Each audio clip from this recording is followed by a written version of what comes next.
Presidente, oltre 200 persone da Padova in pullman per venire a questa manifestazione. Cosa vi aspettate come Confartigianato di Padova?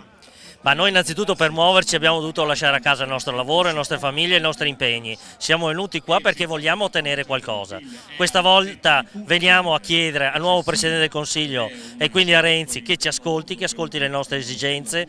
Il problema delle tasse, il problema del costo dei dipendenti, che i dipendenti prendono poco ma a noi costa il doppio, il problema della burocrazia, tutta questa serie di problemi. Abbiamo bisogno che il governo ci ascolti. La prossima volta verremo qui per mandare a casa i politici. Manca poco all'inizio della manifestazione, però la piazza è già piena. Lei si aspettava una risposta così da tutta Italia? Ma all'inizio c'era qualche dubbio, ma io devo dire la verità che come Presidente ho il contatto diretto con i miei colleghi, con gli artigiani e la stanchezza, la preoccupazione, la difficoltà era talmente tanta e in effetti la partecipazione è stata tantissima. 5 pullman più gente che è venuta giù con il treno.